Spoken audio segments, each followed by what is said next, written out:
chapter 22 in the Green Ember called Feet and Feats.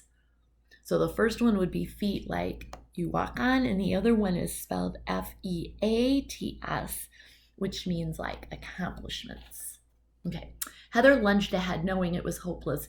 Even with her considerable speed, she knew she could do nothing.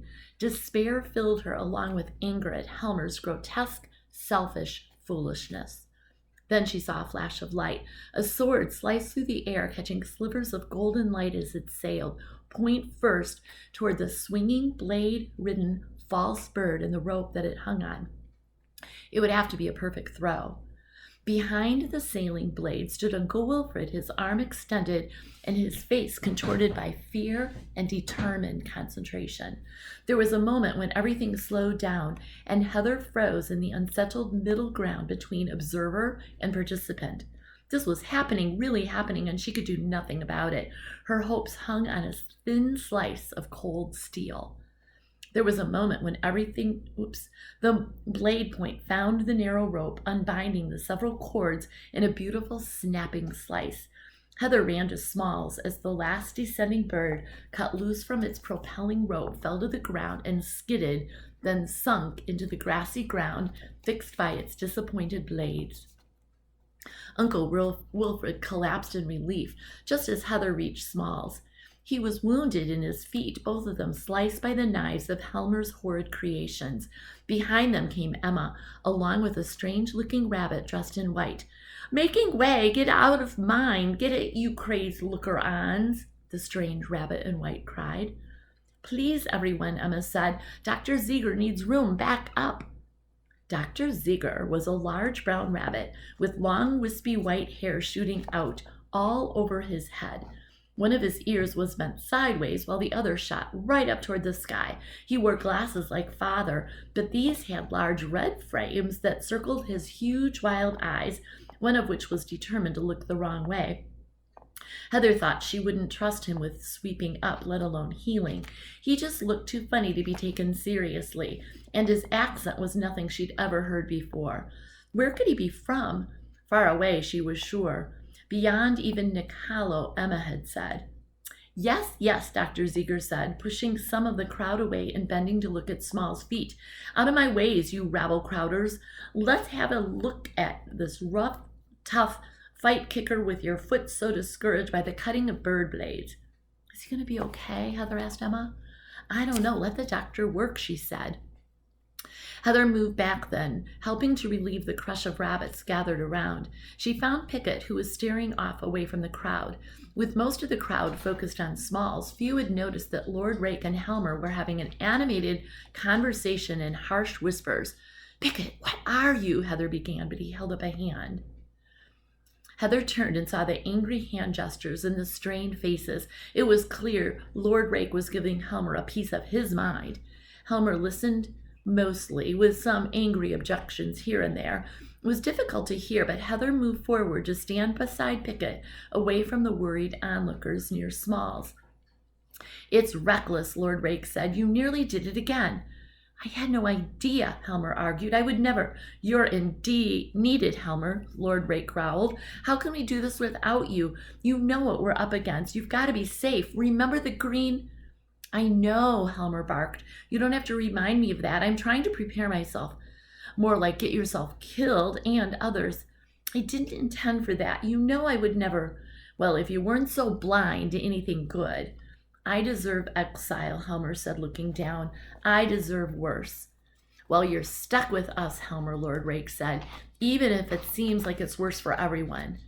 "I won't stop practicing," Helmer said. "I can't change. It's who I am now." "Don't forget who you were once," said Lord Rake, marching away, "and might be again." Lord Rake stormed past, too angry to even notice them, and pushed his way to the front of the crowd where Uncle Wilfred knelt beside Smalls. "I'm fine," Smalls was saying, shooing everyone away. Lord Rake and Uncle Wilfred stayed. "Doc?" Lord Rake asked, looking up at Dr. Ziegler. "He's being correct," Dr. Ziegler said. "He'll be fine as a fiddle-diddle in the nick of no time flat. He's cutting a bad cut on one of his foots, and the other is nothing too bad." "How soon can I be on the move?" Smalls asked. Not less than 3½ days, and you'll be well enough to moving everything of your feet, Dr. Ziegler said. Good, thanks, doctor, said Smalls. He pushed himself up. Heather watched as Uncle Wilfred balanced Smalls, helping him rise, and offered his shoulder to aid him. She was struck with how much he cared for Smalls. Then Uncle Wilfred's face turned dark and menacing. She looked up to find what Uncle Wilfred had seen to cause him to turn so quickly from compassion to fury. It was Helmer who had, in his brooding, pouting way, come near to see how Smalls was. Get away, Uncle Wilfred said coldly. Helmer, his eye twitching slightly, walked away. No, said Smalls. He looked after the black rabbit. Helmer stopped but didn't turn around. The small divide opened between them with a wall of rabbits on either side. Then Smalls, his fist over his heart, said to Helmer, My place beside you, my blood for yours, till the green ember rises, or the end of the world. No one moved. No one spoke. Heather watched as Helmer's head dipped. His hand went to his face, and he walked off quickly, disappearing behind Hayward's perfect shrubs. Uncle Wilfred's face was contorted with emotions Heather couldn't read. He helped Smalls away, and they disappeared inside the mysterious doorway, back inside the many levels of stone stairways and the 1,000 mysteries. The stone corridors and strange doors held innumerable secrets, but not so many, Heather thought, as those who walked inside them. She stared, not knowing what to think. Then she heard Emma. She was talking to Dr. Ziegler. I'll check on him. Don't worry, Doctor. Listen, Emma Rabbit, can you cover my shifts next 4 or 5 days? Dr. Ziegler asked. They wanting Dr. Ziegler myself to coming to Blackstone Citadel. Some kind of flu going on. And though there's probably nothing whatever clever I can be doing, they wants us doctor anyway, and the Lord of Rake wants myself to going. Silly, isn't it? Emma said. Do they want you to fall ill as well? Like I tells you always, mine Emma Rabbit, we have job to heal body. We have job to heal mind. Job to heal mind, often biggest job. Mind disordered much as body or more. Yes, Doctor, Emma said, smiling. And don't forget my other sayings, Dr. Ziegler said. Like, put on your breeches and then make your stitches, she asked. Well, yes, he said. You must remember to have your own self in order best as you can doctoring self before you can doing anything to help safe make the other ones of the rabbit folks if you are hoping to be helping happy maker.